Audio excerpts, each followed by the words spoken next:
Bonjour à tous et bienvenue sur Crypto Signal. Aujourd'hui, on va pousser un petit peu plus loin les routines qu'on avait déjà mis en place au niveau fondamental, c'est-à-dire qu'est-ce qui se passe au niveau de MicroStrategy. Est-ce que des stratégies se mettent en place de ce côté-là de la part de plus petites small caps? Et est-ce qu'il est possible que Amazon et Microsoft mettent du Bitcoin en trésorerie?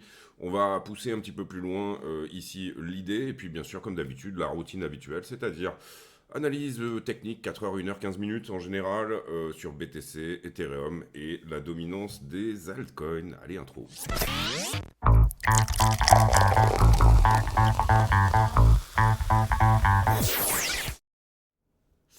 Alors, structure, 4 heures, pas énormément d'évolution depuis hier, si ce n'est qu'on a cassé la petite distribu 1 heure que vous voyez là. Pour le moment, on a toujours le niveau 1 heure qui est ici, qui rejette, hein, et c'est assez chirurgical, c'est très joli, ça a rejeté une fois ici. C'est peut-être en train de rejeter actuellement, on va voir. Par contre, si ça passe, c'est très joli et ça risque d'être assez impulsif. Pourquoi ça? Alors, on va pas s'attendre à de la grosse impulsivité un week-end de Thanksgiving, hein, puisque en ce moment, il y a pas de marché, il y a pas de marché qui tourne, etc. Mais d'une certaine manière, pour moi, c'est assez bearish, hein. Avoir un niveau 1 heure et une distrib en même temps, c'est plutôt quelque chose qui est censé rejeter à la base. Maintenant, si, quand ça passe, quand quelque chose qui est censé rejeter passe, et vous comprenez ici que ce qu'on regarde et ce qu'on fait, c'est que on fait des scénarios privilégiés. En l'occurrence, pour moi, mon scénario privilégié, c'est que ça rejette, un petit peu comme on l'a fait hier. Cela dit, je trouve pas que la structure soit dégueulasse, pourrait éventuellement casser. Un week-end de Thanksgiving, ça paraîtrait étonnant qu'on arrive à percer au travers et qu'il y ait une forme d'impulsion. Maintenant, les week-ends de Thanksgiving, et là on va parler un petit peu de fondamental, en général vous avez, c'est une théorie hein, un petit peu, mais pourquoi pas, vous avez des Américains qui discutent avec d'autres Américains de leur famille, qui leur disent regardez, moi j'ai fait 400% parce que j'ai acheté du Bitcoin à 18 000 $, ça peut encore pousser beaucoup plus fort. Et il y a parfois un peu de FOMO retail qui arrive juste après le week-end de Thanksgiving, parce que vous avez le cousin, la mamie, les amis, tout ça qui commence à se dire bon, en fait, lui, il est en train de faire de l'oseille et moi, j'en fais pas. Donc, en général, quand Bitcoin, on va dire, quand vous arrivez comme le mal alpha au week-end de Thanksgiving et que vous montrez vos wallets, ça peut derrière déclencher un train d'autres personnes qui éventuellement, puisque je rappelle, c'est un week-end de famille aux États-Unis. Assez ironiquement, c'est un moment où les Indiens en fait ont été les immigrés du Mayflower, hein, les premiers migrants hein, aux États-Unis qui étaient un petit peu mal en point à ce moment-là. Les Indiens les ont aidés un petit peu à faire de la culture, etc. Et du coup, les immigrés du Mayflower ont après derrière organisé un grand repas pour remercier les Indiens d'Amérique. Bon, c'est ce qui s'est passé depuis, donc voilà. Par rapport aux Indiens d'Amérique, j'entends. À partir de là, pour moi, ça serait peut-être plutôt un rejet sur zone. Maintenant, on va aller voir la liquidité, on va aller voir ce qui se passe. Comprenez bien que, à force de taper au carreau hein, d'une résistance, on, on crée les conditions d'un short squeeze en fait. C'est-à-dire qu'à chaque fois, on accumule de la liquidité au-dessus, des shorters, des gens qui viennent shorter ces niveaux-là. Et il suffit d'une petite pichenette pour éventuellement passer au travers du niveau, venir chercher toutes les liquidations. Ce qui provoque un short squeeze. Je rappelle que clôturer un short, c'est pratiquer un acte d'achat forcé. Ou en tout cas liquider un short, et donc du coup, ce genre de short squeeze est tout à fait possible et probable. La structure est pas dégueulasse, encore une fois, on l'avait expliqué hier, c'est-à-dire impulsion, potentiellement une correction là-dedans, et ce qu'on veut c'est une impulsion supplémentaire, une A, AB égale CD, appelez ça comme vous voulez, un bull flag, appelez ça vraiment comme vous voulez, il n'y a pas de souci avec la nomenclature et avec votre système de trading. Utilisez le système de trading que vous voulez, à partir du moment où vous avez un risk management correct, de toute façon ça se passera bien. Ether, Bitcoin, toujours plus ou moins à l'appréciation. Même chose, on voit des impulsions, des corrections, des impulsions, des corrections, des impulsions, des corrections, des impulsions, des corrections. Ok, on a perdu le momentum du moment, mais c'est pas impulsif. On n'a pas l'impression que, admettons que ça soit une par exemple, en général une 2 redevient et repart assez plus impulsif. Elle va enfoncer la structure hein, dans sa time frame. Maintenant, pour le moment, ça ressemble plutôt à quelque chose de correctif, ce qu'on voit là. On aura la confirmation si on casse la distribution en cours. Hop, donc petite distribution 1 heure, mais rien d'affolant, je trouve, en tout cas sur Ether à ce stade. Je rappelle que la target elle est plutôt autour des 0,040 dans la time frame respective, hein, c'est-à-dire que ce mouvement 1 heure pourrait éventuellement donner quelque chose dans ce cadre-là. On a une jolie traîne, en tout cas je trouve, elle n'est pas non plus parfaite, hein, vous voyez que ça touche pas parfaitement, mais Voilà, pour éventuellement se dire qu'on peut éventuellement rebondir sur Ether, BTC. Est-ce qu'on a plus ou moins un niveau? Oui, un petit quelque chose ici en 1 heure qui pourrait aider Ethereum à pousser un petit peu plus haut.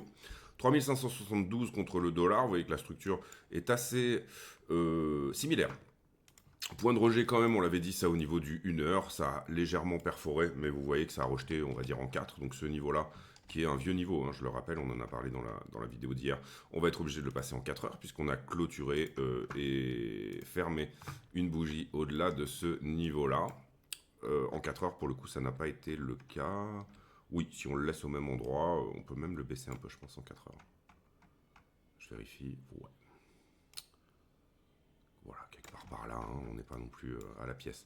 Et on le passe, on le passe en nomenclature 4 heures, bien sûr, pour bien se rappeler de ce qu'on est en train de faire. Voilà.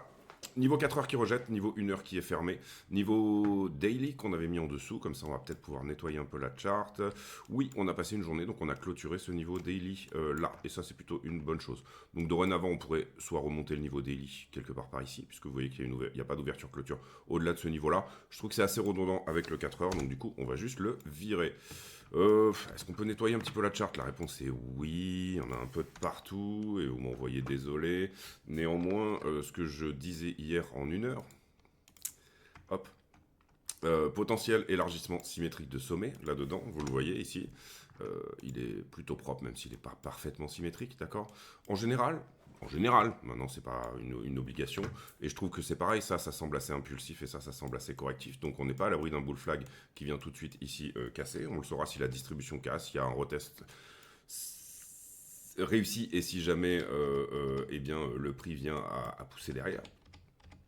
Maintenant, en général, assez souvent, il y a une... Quand on fait comme ça un élargissement de sommet, 1, 2, 3, 4, 5, vous le voyez ici, ici on vient souvent, ça arrive assez souvent, on vient finalement sur la ligne médiane ici de l'élargissement symétrique, faire la rotation partielle pour finalement casser vers le haut. C'est pas une très belle figure, on en avait parlé hier également, c'est pas une très belle figure au sens où elle casse à peu près 55% du temps vers le haut. C'est une figure un peu d'indécision, d'accord? Ça, on peut le virer aussi. Ça, je pense qu'on peut le virer. Et tout le reste, on va plus ou moins le garder, à part cette target-là qui a été touchée. Ce 4 heures-là, il a été fermé depuis longtemps. Ça, c'est le 4 heures qui peut éventuellement faire support. Donc là, vous voyez un peu la zone de combat sur Ether. Je parle bien sûr en TF plus importante, qui est finalement entre ce 4 heures et celui-là. Ok. On veut casser celui-là, on veut continuer. On a des trades sur Ethereum qui fonctionnent très bien. On veut continuer jusqu'au 4500, 5000, ça serait déjà très très bien. Altcoin dominance. Alors c'est propre, ça casse aussi sa distribution. En tout cas, je trouve, ça tient le momentum. Vous le voyez ici, depuis hier, hein, on a continué à pousser. Donc c'est pareil, c'est assez propre. C'est ce 1 heure là qui fait un peu foi. Derrière, on a un petit 1 heure ici qui pourrait rejeter, mais je trouve que la cassure de la distribution est plutôt mignonne. On va juste aller voir en 4 heures si on n'a pas quelque chose dans le passé. Ça s'affiche pas très bien l'histoire, mais c'est pas grave, on va aller voir en daily. Non, en daily, on est plus haut, hein, d'accord? C'est peut-être par là que ça pourrait rejeter au 24%, on en avait déjà parlé. Et globalement, on est peut-être en train de créer les conditions de fermer un petit niveau daily qui rejette en ce moment. On a du mal à passer, vous le voyez ici, là, sur cette barre-là. Et là, on est peut-être en train de le fermer. On va le mettre pour voir au cas où il rejette, c'est-à-dire qu'on repasse ce soir sous les 22% de dominance. Mais ça se présente plutôt bien pour les alts avec une accélération du momentum. Je rappelle que ce qui nous intéresse, nous, c'est d'avoir un momentum qui était comme ça et qui désormais accélère et qui accélère encore et qui accélère encore jusqu'à nous donner quelque chose de vertical, une sorte de parabole, une bougie du Seigneur qui nous permettra d'envoyer la fusée sur les altcoins d'or. Pour le moment, pour moi, la grosse zone plutôt légèrement au-dessus, mais il y a des choses très jolies sur les altcoins. Personnellement, on va dire que je suis tellement... J'ai vendu un peu de Solana là sur ces prix-là parce que je suis tellement en profit dessus que ça serait stupide de ne pas le faire. Je vous dis pas de vendre du Solana, c'est pas du tout l'idée. C'est vraiment par rapport à une taille de portefeuille, etc.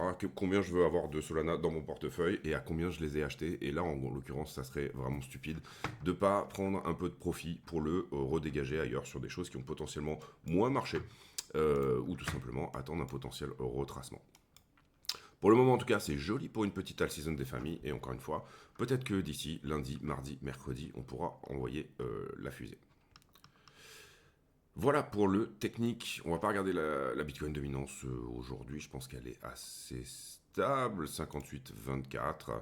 Allez, on la regarde. Bon, ouais, on perd le 4 heures. Ça, c'est pas mal. On le perd même en daily. Donc là, il y a une perte de dominance sur BTC qui peut nous intéresser pour aller justement dans le sens de altcoin qui soit intéressante. Le prochain niveau, je dirais qu'il est plutôt par là, 56%. On avait déjà un daily là. On va. Est-ce qu'on le garde en daily? Ouais, on le garde en daily, on met pas le 4 heures. Parce que finalement, c'est pas forcément. C'est de la dominance, encore une fois, ça reste quelque chose qu'on peut regarder. Ce qu'on voit, c'est Roger sur ce niveau daily là, de la part de la BTC dominance. On dropait très fort là ici, ça s'est un petit peu calmé, vous le voyez là-dedans. Un possible résurgence, parce que là vous avez un biseau descendant, assez souvent un biseau descendant vient chercher finalement un petit peu plus haut. Donc pourquoi pas, retour à 59,4 et puis ensuite on dégage sous la structure, retourner la structure de la Bitcoin dominance en daily, irait dans le sens finalement d'une effectivement une all season qui fonctionne. Quand est-ce qu'on la retourne? Donc là, vous voyez très bien la structure. On est plus ou moins en canal. On est à peu près par ici. Derrière le plus haut, il est là. Je dirais qu'on la retourne à peu près par là, d'accord? Moi, j'aime bien dire qu'on retourne une structure. Finalement, vous voyez là, on a fait un plus haut. Derrière, on a fait un plus bas. Alors, c'était plutôt celui-là en l'occurrence. Ensuite, on a cassé ce plus haut, d'accord? Et derrière, je regarde où est le plus bas précédent, tout simplement. Si jamais on n'avait pas fait de plus haut ici, pour moi, le creux majeur, il aurait été ici. Et là, en l'occurrence, on a un creux majeur à peu près sur la zone des 56%, là où on a à peu près mis notre niveau daily. Donc tout ça reste excessivement cohérent avec, encore une fois, la routine. On passe sur le fondamental, on reviendra sur le technique en fin de vidéo. Des achats du côté de Marathon Digital qui a 35 000 bitcoins dorénavant. Et ça, c'était un petit billet d'humeur aussi. Mais globalement, si vous voulez aller voir le tweet, concrètement, on peut voir que Marathon Digital est en train d'adopter finalement une stratégie un petit peu à la MicroStrategy. C'est-à-dire, dès que j'ai de la thune, je lève même de la thune pour aller acheter du bitcoin, plus que même d'en miner, puisque Mara, je rappelle, c'est un mineur. Ils en produisent quand même 700 par mois. Et en fait, quand on regarde le rapport capitalisation sur nombre de BTC, d'une certaine manière, déjà on arrive assez souvent à un ratio d'à peu près 3. C'est-à-dire on est surcapitalisé 3 fois par rapport au nombre de BTC. C'est le cas notamment pour MicroStrategy.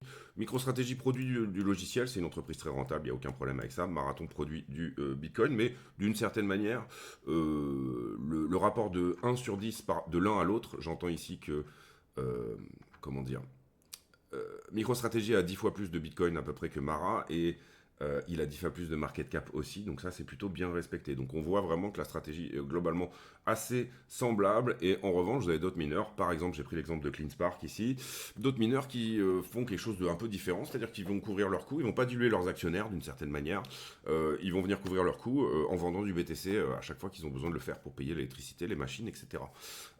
Et en soi, il y a différentes stratégies ici qui se mettent en place. Bref, allez voir ce tweet, on va pas faire une heure là-dessus. Ça peut être éventuellement assez intéressant. Ici, j'ai poussé. Alors, moi, quand je fais une routine, j'en profite pour vous dire mettez un like d'ailleurs et abonnez-vous. C'est important pour la chaîne. Mettez un like, abonnez-vous. Éventuellement, allez voir tous les liens en description, notamment Bluffin et BitGet, qui sont actuellement les deux accounts, les deux exchanges sur lesquels on a des partenariats qui sont fonctionnels. Vous avez tous les liens en description de la vidéo et je rappelle que tous les bénéfices de la chaîne, affiliation compris, sont versés à Mécénat Chirurgie Cardiaque. Maintenant, donc quand je fais une routine, moi, souvent la routine elle est un peu incomplète, c'est-à-dire que pendant la routine je me pose une question et derrière je vais aller faire mes devoirs, c'est-à-dire que je vais aller chercher un peu plus loin des infos, des choses qui m'intéressent, etc. C'est pour ça qu'il y a 2-3 jours on a fait une routine sur MicroStrategy et là hier on a fait une routine sur est-ce que potentiellement Amazon et Microsoft pourraient prendre du Bitcoin en trésorerie. Donc du coup je suis allé pousser mes recherches un petit peu plus loin. C'est pour ça que parfois je viens continuer ma routine le jour d'après, en tout cas en vidéo, parce que je viens vous donner aussi les conclusions des questions que je me suis posées dans la journée. Souvent une routine pose une question fondamentale et du coup c'est là qu'il faut aller un petit peu creuser. En l'occurrence, la vidéo d'hier elle disait est-ce que Amazon et Microsoft pourraient prendre un peu du Bitcoin en trésorerie et ça très bientôt et j'ai fait mes devoirs dans ce sens-là et effectivement il se trouve que le Financial Accounting Standard Board, donc finalement c'est la manière dont vous devez faire votre compta en ce qui concerne les grosses entreprises aux États-Unis, les standards de la compta, on va dire ça comme ça. Il y a un gros changement qui va opérer d'ici une quinzaine de jours. Le gros changement, c'est quoi? C'est que finalement, avant, quand vous aviez du Bitcoin, vous étiez d'une certaine manière obligé, du Bitcoin en trésorerie, hein, j'entends, vous étiez obligé de le sous-évaluer quand vous perdiez de l'argent, c'est-à-dire enregistrer une perte potentielle, et d'un autre côté, ne pas le surévaluer au-delà de son prix d'achat. C'est-à-dire que c'est une règle comptable très simple, qui est la règle de prudence, et qui vous dit, bah, j'enregistre une perte qui peut éventuellement arriver. Si je devais vendre demain matin, voilà ce à quoi je pourrais vendre. Par contre, un gain potentiel, vous ne l'enregistrez pas. Et il y a eu une grosse évolution des standards de la compta, justement, qui va justement changer au 15 décembre et qui va peut-être potentiellement aider les entreprises à aller mettre de la crypto en trésorerie tout simplement. Pourquoi ça? Parce que c'est important au sens où désormais vous pourrez réévaluer vos cryptos à la hausse. Donc ça va faire un document supplémentaire que vous allez enregistrer dans les résultats financiers. Et vous pourrez dire, bah, finalement, j'avais acheté du Bitcoin à 10 000, aujourd'hui il est à 100 000, donc dans mes résultats financiers, je vais enregistrer un gain potentiel. Pourquoi on est parti là-dessus? Parce que ça s'appelle le fair value, c'est-à-dire que euh, euh, euh, la crypto est quand même un domaine très liquide. Si vous aviez des actions de je sais pas quelle boîte, des equity, des choses comme ça, des choses qui sont beaucoup moins liquides, ça peut se comprendre. Mais en crypto, c'est assez liquide, c'est-à-dire que vous pouvez vendre demain matin. Et en l'occurrence, ici, bah, tous les 3 mois, quand il y aura les earnings, ou également, je parle pour les grosses entreprises ici, ou également bah, tout simplement en comptabilité de plus petites entreprises, il sera désormais possible d'enregistrer un résultat financier sur des gains en crypto. Waouh, c'était long, mais je pense que vous avez compris l'idée. Ici, on passe. Je sais pas pourquoi c'est descendu l'histoire. On en a parlé hier déjà de tout ça. Donc voilà l'idée. Ça pourrait pousser un petit peu, puisque c'est pour les entreprises dont l'exercice fiscal se termine après le 31-12. C'est-à-dire, enfin, commence, pardon, après le 31-12. Donc c'est pour 2025, d'accord, concrètement. Concrètement, il y a pas mal de choses et vous allez voir derrière, je vais rester dans le même sujet, on va passer ici un petit peu sur ma vie, mes opinions politiques et toutes ces choses-là. Si ça vous intéresse, n'hésitez pas également à aller vous abonner sur le Twitter de la chaîne. Et ici, un petit billet d'humeur sur ce qui se passe en Ukraine, éventuellement des scénarios également.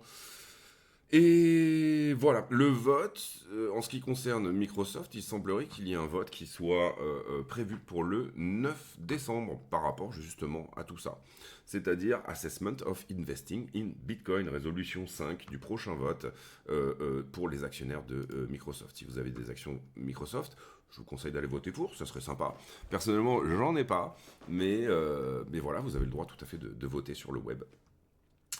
Donc ça, c'est hyper intéressant. Ça, c'est quelque chose sur lequel on veut toujours avoir un petit peu un œil. Changement des règles de comptabilité, proposition de Microsoft d'acheter effectivement du BTC, et je pense que sur Amazon, ça va probablement être la même chose. En l'occurrence, ici, et je rebondis, waouh, pour le coup, pour une fois, on aura à peu près une vidéo qui est bien construite, et non pas une routine un peu chaotique, mais d'une certaine manière, je l'ai vu passer quelque part, voilà. On a parlé de la micro-stratégie, c'est-à-dire de effectivement prendre du Bitcoin en trésorerie et d'offrir un certain levier grâce à ça.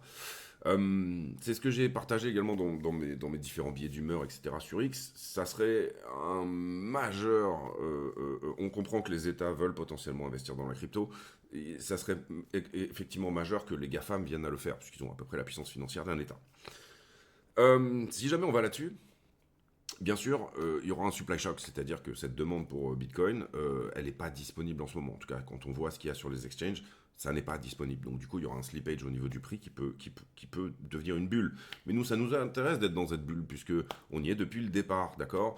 Donc en l'occurrence, une dot-com bubble, il faut réfléchir comme en 2000. En 2000, vous sortiez, parce qu'il y avait cette révolution d'Internet qui était sur le papier, vous sortiez, vous disiez eh ben moi je vais déposer un .com, quel que soit le .com, eh bien vous aviez votre action qui tout simplement effectivement prenait de la valeur pour des entreprises qui avaient déjà une utilité. Derrière vous aviez des projets également qui levaient des milliards et des millions et des dizaines de milliards on va dire, juste sur simplement l'idée on va faire un truc sur internet. Notre idée c'est quoi ton idée? On va faire un truc sur internet, ok je te lâche le pognon.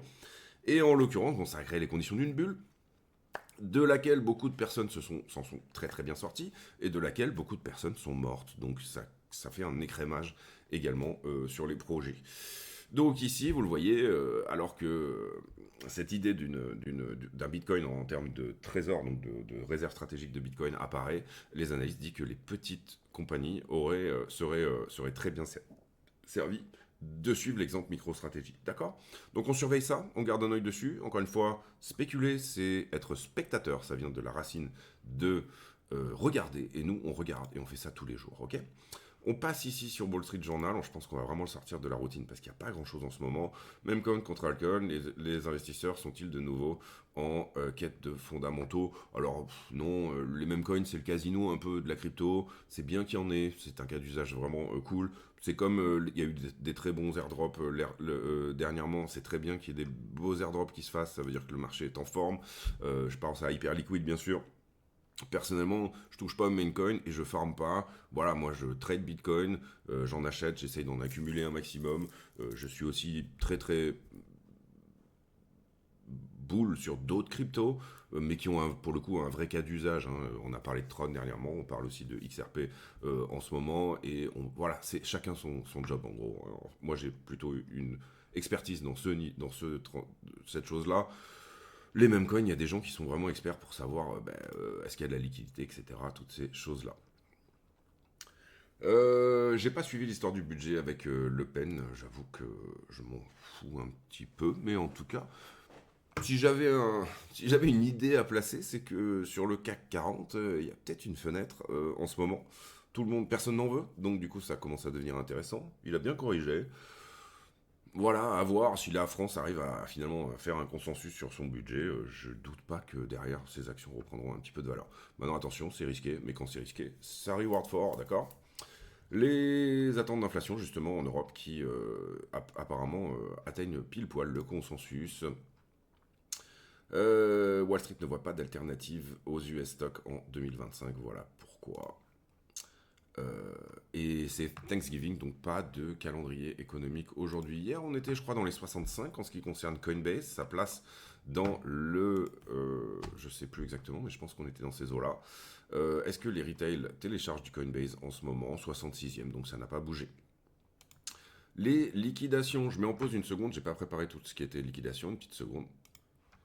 Donc les liquidations, 190, c'est pas beaucoup, c'est normal, c'est le week-end, encore une fois, il n'y a pas vraiment de marché en ce moment, puisque les Américains sont en vacances.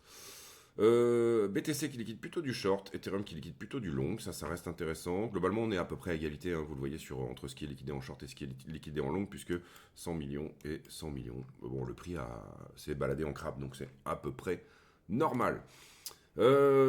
Carnet d'ordre, on est plutôt vide à la descente. Hein. Si on devait aller sous 90, il n'y aurait pas grand chose pour tenir le prix, donc attention à ça. Est-ce qu'on a pour autant un mur de vente sur la zone là? Oui, ça commence à se charger un petit peu plutôt à la montée. D'accord, il y a des gens qui veulent un peu vendre. C'est pas non plus incroyablement incroyable. Hein. 200 bitcoins, c'est surmontable. 300 bitcoins, 400 bitcoins, 500 bitcoins, 600 bitcoins. 600, allez, 1600 pour aller toucher les 100 000 dollars, ça paraît pas incroyablement énorme. Mais bon, ils sont là, d'accord? Les marchés en levier. Alors, on avait un point de short à venir chercher éventuellement au-dessus de la structure. C'est curieux qu'il ne se soit pas. Parce que pour moi, on est. Ouais, voilà, ok, c'est bon, on a actualisé l'histoire. Alors j'aurais bien aimé moi qu'on liquide un peu plus, mais vous voyez que ça a quand même bien nettoyé. J'aurais bien aimé qu'on vienne nettoyer jusque-là en termes d'open interest. Le prix monte, le funding monte, c'est normal. J'ai une divergence entre ce qui se passe là, c'est-à-dire j'ai le prix qui descend, mais j'ai un funding qui monte. Qu'est-ce que ça veut dire? Ça veut dire qu'on a un petit peu de longue sous cette petite structure qu'on est en train de faire. Je parle bien sûr de cette petite structure en 15 minutes. Ici, il y a peut-être quelque chose à venir chercher en termes de longueur. Hop, hop, et on le met en rouge puisque c'est du long. Après, sinon, ça reste normal. Là, on remonte, le prix, le funding remonte, donc tout reste normal. Les spreads sont positifs, ce qui est plutôt une bonne chose. Ça sous-entend que le marché est assez fortement leveragé, certes, mais qu'il y a une sorte de vraie demande sur les dérivés. Et pas beaucoup d'achats-demande au market. Nos amis de iBlock, c'est toujours le Black Friday sur iBlock. Vous avez le code en description de la chaîne si ça vous intéresse, parce que je pense que c'est le meilleur outil en place pour aller voir tout ça. Ici, on voit effectivement qu'il y a un peu de monde sous la structure. Je parle de la 15 minutes. Vous le voyez, il y avait la correction. On a construit quelque chose depuis. Et effectivement, il y a un petit peu de monde qui s'est placé là-dessus. On est bien venu chercher une zone de liquidité ici en short. Et pour le moment, on est venu chercher les petits retardataires en short ici. Pas très chargé, encore une fois, on est un peu en week-end, donc ça, sur les dérivés, ça devrait pas trop s'exciter. Ici, vous voyez qu'on est aux portes d'une poche de liquidité assez importante sur la heatmap qui se trouve aux 100 000 dollars. La question étant, est-ce qu'on rejette sur le niveau actuel puisque ceux qui ont le pognon ici essayent de défendre ces positions-là, hein, vous l'aurez compris bien sûr. Et derrière, est-ce que ceux qui ont le pognon en longue, c'est toujours une histoire de pognon, mais d'une certaine manière, vous avez toujours un combat bear versus bulls, tout ce que vous voulez. Mais là, en l'occurrence, on est quand même aux portes d'une jolie poche de liquidité autour des 100 000. Vous voyez quand même que sous 90, on est peut-être plus chargé qu'au-dessus. Maintenant, dans les iBlock n'est pas dynamique, mais moi c'est ce que j'aime bien, c'est-à-dire que c'est pour ça que je complète avec ici ces endroits, toute la partie manuelle, on va dire ça comme ça. Pour le coup, là on a quelque chose de plus dynamique. On voit effectivement qu'il y a un petit peu de long là-dessous. Et qu'est-ce que je voulais dire? Oui, le funding est globalement à 0,03, donc on est quasiment en zone neutre, on n'est pas non plus sur des fundings de 0,10 quoi. Donc petite poche de liquidité au-dessus, ça reste potentiellement prenable, 102, 103. Maintenant, pour le moment, on a aussi une jolie poche de liquidité juste en dessous des 90 et ce jusqu'à 82. Si on a de la mauvaise news, si ça pue, etc., des bonnes chances d'aller toucher sous 90, pour moi, ça serait déjà une première target. Et pourquoi pas éventuellement 82. Maintenant, si le marché vient chercher la poche des shorters, qu'est-ce que ça veut dire? Ça veut dire que le pognon, il a commencé à se mettre en place ici. Il a continué à allonger sur toute la longueur. Il y a une forme de FOMO qui s'est mise en place. Et ici, ça a bien défendu, même si on a pris de la liquidité, ça a bien défendu au niveau des 91,5. Vous vous rappelez que c'était un niveau duquel on avait parlé. Perso, je serais plus rentré sous 90. J'attendais mon entrée sous 90, je ne l'ai pas eu, aucun drame avec ça. J'ai déjà des longs qui roulent hein, sur BTC, des trades de position. Maintenant, comment dire, venir cueillir la poche ici des 100 000 reste quelque chose de tout à fait probable également. On va quand même faire une conclusion de cette vidéo, c'est-à-dire faire un scénario privilégié. Derrière, Ether, bon, qui lui, pour le coup, a un peu plus accumulé du long et n'a plus grand-chose en short au-dessus. Et on voit sur Ethereum que pour le coup, lui, il n'a pas nettoyé ça une semaine et qu'on a une jolie liquidité intermédiaire entre. La question sur Ether, c'est est-ce qu'on vient taper 3750 si on regarde que la liquidité fraîche, ou alors est-ce qu'avant, on n'aurait pas peut-être besoin d'aller faire un tour sous les 3004? C'était également la question qu'on se posait sur Ethereum en termes de structure. Je parle beaucoup d'Ethereum en ce moment parce qu'il est super intéressant à trader, bien sûr. Comment dire, pardon. En termes de structure, la grosse question sur Ethereum, c'est de dire, bon, je suis sur une traîne séculaire de distribution, ça ne devrait pas passer comme crème normalement, mais pourquoi pas. Et puis, je suis sur un niveau 4 heures qui pour l'instant ne veut pas passer. La question étant, puisque ici j'ai une horizontalité plus une oblicité, quelque chose d'oblique, excusez-moi pour le nouveau terme, mais on pourra le mettre dans le dictionnaire si vous voulez, est-ce que j'aurais pas d'abord un rejet qui fonctionne? Et la structure sur Ether est pas dégueulasse, je parle bien sûr de cet élargissement-là. Donc soit on fait une rotation partielle sur la zone, mais comme je vous l'ai dit, un élargissement symétrique de sommet, c'est une figure d'indécision, c'est une figure de stress, c'est-à-dire que c'est une figure où je sais pas si je monte ou je descends, vous voyez que c'est une expansion, il n'y a pas de contraction, il y a une figure d'indécision qui peut se faire un peu comme ça, le prix sait pas trop où il va, mais du coup, derrière, en général, souvent c'est de la continuation, mais c'est pour ça que je vous expliquais qu'un élargissement symétrique de sommet, c'est une figure qui est quand même assez indécise. Donc, à la fois prudence sur Ethereum, c'est pour ça que moi personnellement j'avais vraiment sur les 3005 placé un TP sur mon trade. Maintenant si ça casse la distribution et si ça passe au travers, ça va aller crème, mais crème à 4000. Crème, crème, crème, crème, crème, crème. Donc voilà, et vous voyez derrière, globalement, ici il y a un petit quelque chose autour des 3009, mais bon, je dirais que ça irait assez facilement. Pourquoi? Parce que, et là moi vous comprenez que je suis en log, sur logarithmique, mais quand même on peut se dire, alors c'est facile de faire une droite avec 2 points, hein, et là pour l'instant on n'a que 2 points, le rejet il est même pas vraiment symptomatique, si on verra si on va là qu'il y a effectivement quelque chose qui s'est passé. Mais en soi, encore une fois, si jamais par contre on arrive à passer au travers, pour le coup pour moi c'est 4000 sans trop de problèmes, et j'aurais même tendance à dire plutôt quelque part par ici, c'est-à-dire 4005. Et pourquoi pas 5000? Maintenant, je suis pas non plus totalement en train de refuser l'idée d'un 7000 sur Ethereum et ce potentiellement assez rapidement. Encore une fois, il va falloir attendre les confirmations. Mais que Ether double à partir de ce niveau-là, c'est des choses qui sont déjà arrivées par le passé. En général, Ether, quand il pousse, vous voyez ici, il a poussé des 2000 aux 4000, eh bien, elle s'est faite entre janvier et mars, en quelques mois, d'accord. Je ne serais pas étonné ici que, même en quelques semaines, Ether aille à 7000 $. Maintenant, il faut les confirmations, ça peut tout à fait rejeter sur zone. Si jamais ça rejeté sur zone, pour moi, voilà la zone qui m'intéresse, entre 3000 et 2007, j'en ai déjà parlé dans la vidéo. Et pour le coup, bah, ça sera comme ça que ça se passera, ok. Bitcoin, conclusion, excusez-moi, je me suis un peu éparpillé sur Ether, ici. Conclusion pour moi, c'est que il va falloir casser. Est-ce qu'on peut casser un week-end de Thanksgiving? Oui, pourquoi pas, il n'y a pas de souci avec ça. Pour l'instant, on se démerde pas mal sur le 1 heure, ça rejette un petit peu. On pourrait éventuellement aller chercher dans des TF plus petites des confirmations. Vous voyez qu'ici, allez, en l'occurrence, on va regarder en 15, mais peut-être un petit quelque chose par là. Ouais, c'est pas propre, malheureusement, ça touche pas super. Ouais, ouais. En 15, vous aurez déjà une petite confirmation dans cette zone-là. Mettez-le en 30 si vous voulez. Enfin, voilà. Moi, en général, mes niveaux, c'est daily 4 heures, 15 minutes, 5 minutes, 1 minute. Ok. On descend un peu. Alors, un petit momentum ici qui tient pas mal en 5 minutes. Ok. Là, on parle pour la journée, hein, pour l'intraday, d'accord. Ça tient pour le moment. En 5 minutes toujours, cassure de distribution ici sur cette zone-là. Je parle de cette distrib-là, d'accord. Allez, si on devait lui donner un nom, ça serait un élargissement. En général, l'élargissement, vous prenez quoi comme target? Vous prenez la hauteur de la figure que vous reportez au point de cassure. Ça nous donnerait une cassure d'une 1 heure. Moi, j'aime bien quand les targets s'enchaînent, hein. Vous avez un truc en 5 minutes qui déclenche un truc en X, etc. Ça voudrait dire, ouais, c'est pas non plus forcément une cassure du niveau qui est là, hein. On peut aller chercher juste la liquidité qui se trouve au-dessus. Vous comprenez qu'en ce moment, on liquide ces shorts-là, d'accord? J'espère que vous avez capté l'idée. Ici, on a liquidé. Une fois qu'on avait liquidé, on s'est un peu ravisé, on a un petit peu pris du jus. Ici, on n'est pas venu le chercher pour le moment, ça s'est pas mal défendu.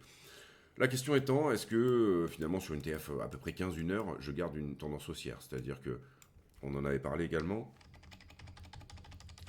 ce creux-là est plus ou moins un des creux de la tendance haussière qui est ici, d'accord? Cette vallée, donc du coup, on appelle ça une vallée, est censée protéger la structure, donc la vallée inférieure. Cette vallée protège cette vallée-là. Là-dedans, il y a du volume profile, appelez-le comme vous voulez. C'est probablement d'ailleurs un point de contrôle de la structure. Un point de contrôle, c'est-à-dire l'endroit où il y a le plus de volume. On va regarder comme ça.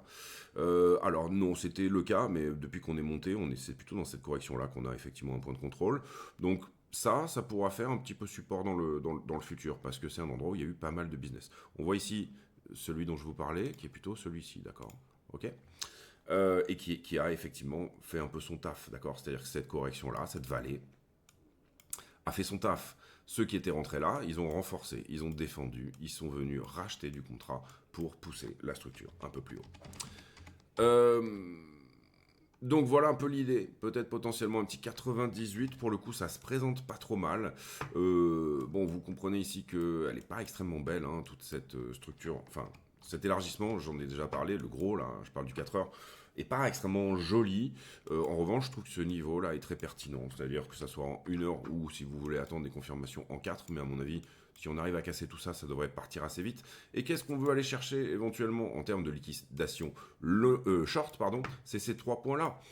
L'idée d'un short squeeze qui commence ici, puisqu'on y est allé, c'était hier ou avant-hier, c'était avant-hier. Ici, on va commencer à prendre des liquidations de gens qui ont shorté ce niveau-là, même si le pic est assez abrupt, donc on a probablement moins eu le temps de le faire. C'est pour ça que nous, on libelle 5 minutes, 10 minutes, etc. Ici, pour l'instant, c'est ce qui rejette ad vitam aeternam. Ad vitam aeternam, j'entends ce qui rejette sur la 4 heures. Vous voyez ici qu'on avait un très joli niveau 15 minutes, et c'est lui qui a très proprement rejeté. Le short était vraiment intéressant ici et tout à fait prenable. Donc en 15, on n'a pas réussi à fermer ça. Donc si on arrive à péter là, je dirais que la prochaine étape serait potentiellement de venir faire un bisou à nouveau à toute cette zone-là. Si on arrive à la short squeezer, et bien pour le coup, Ici, vous aviez votre swing failure pattern, une épaule teinte épaule qui casse mais qui ne casse pas en fait et qui se dégonfle hein, derrière. Rejet sur le 15, d'accord. Bam, bam, bam, bam, bam.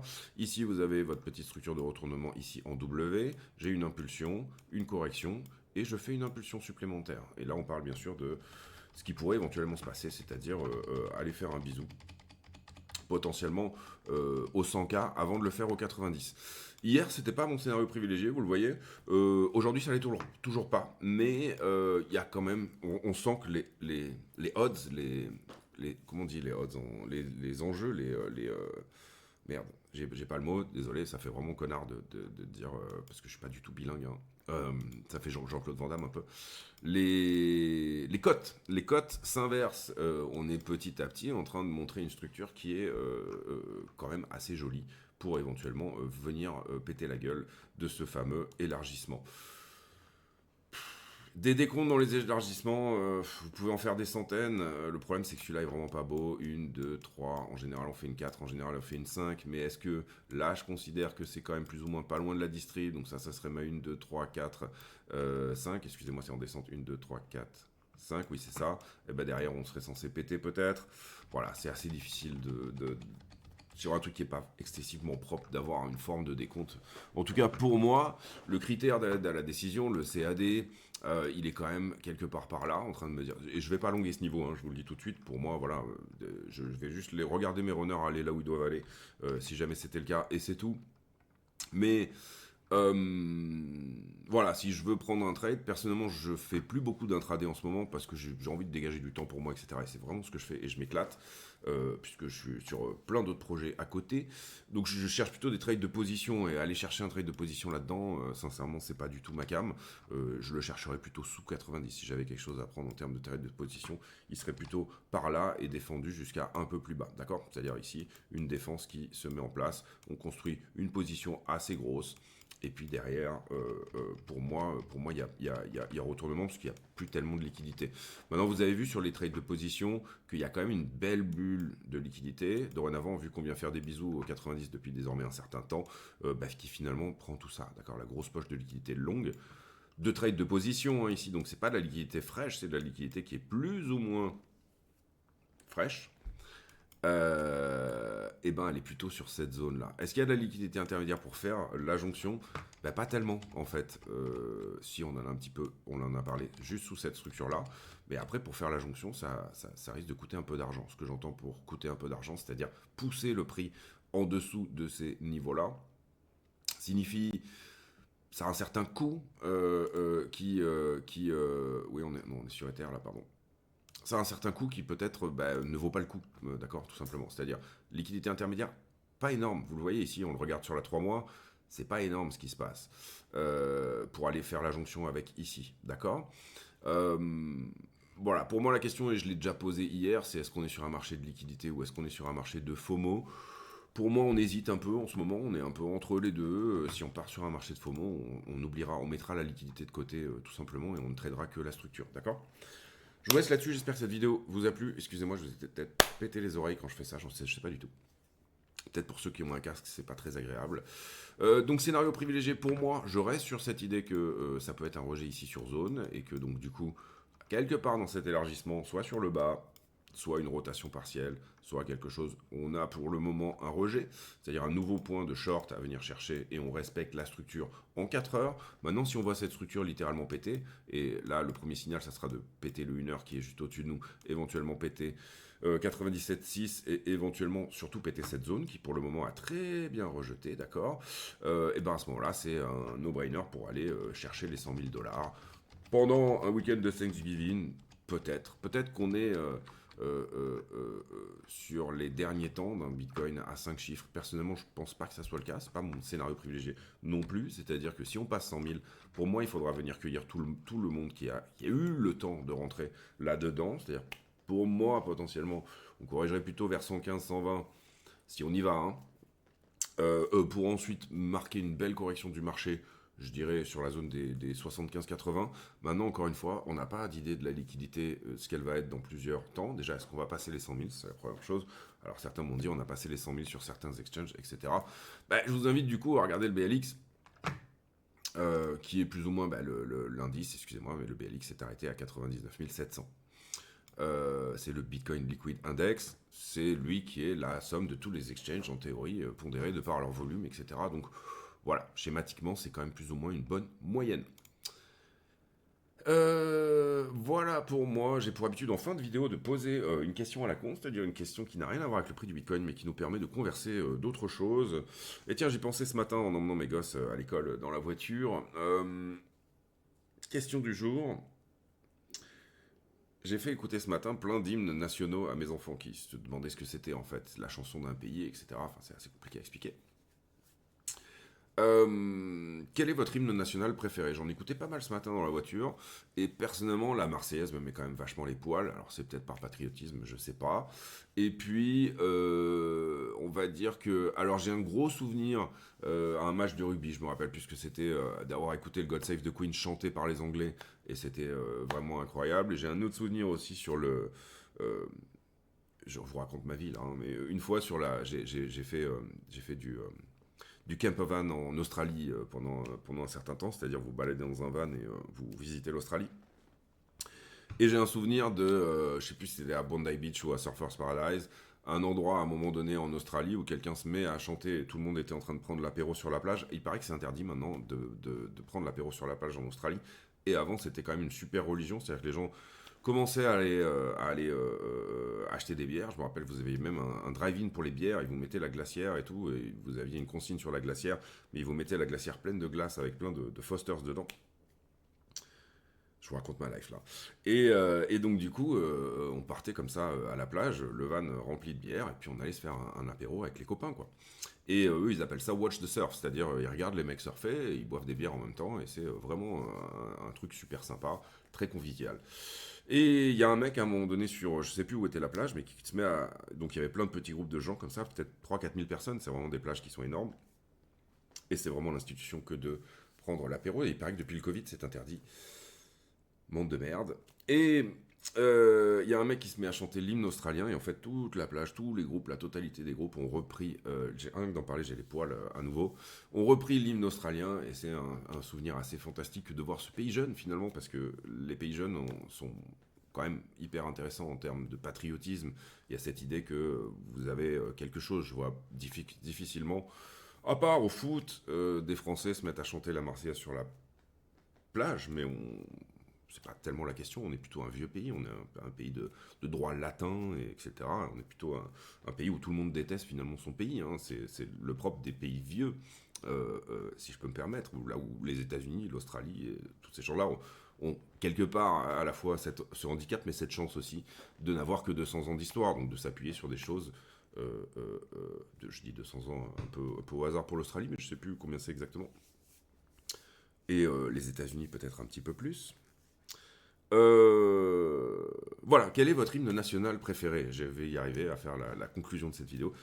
Quel est votre hymne national préféré, en l'occurrence? Peut-être même mettez-le, si vous le trouvez sur YouTube, mettez-le en description, en commentaire dans la vidéo. Je vous souhaite à tous une très bonne journée, j'espère que cette routine vous aura plu, on a apporté des appréciations. L'idée aussi c'était, en termes de méthode, de dire, souvent une routine elle vous pose une question en termes fondamentaux, et donc du coup vous allez aller creuser la question derrière. Moi personnellement je prépare pas mes vidéos, je regarde un petit peu ce qu'il en est, je jette un œil vite fait sur les news, puis je me pose une question. Là en l'occurrence on s'est posé pas mal de questions ces derniers jours, notamment MicroStrategy, la stratégie en cours, est-ce que ça pourrait être viral cette histoire? Est-ce que c'est risqué? C'est-à-dire à quel moment Saylor peut sauter, etc. On a parlé de l'actionnariat, etc. Toutes ces choses-là. Et Bitcoin en trésorerie pour Amazon et Microsoft. Alors ça pourrait être Nvidia, ça pourrait être des tas d'autres trucs. Ça pourrait être Tesla qui revient. Mais en soi, l'idée fondamentale est que la compta est en train de changer, donc je voulais vous apporter bien sûr toutes ces précisions là-dessus. Allez, je vous laisse, on se retrouve demain pour une nouvelle vidéo. D'ici là, portez-vous bien, à très bientôt. Ciao, ciao.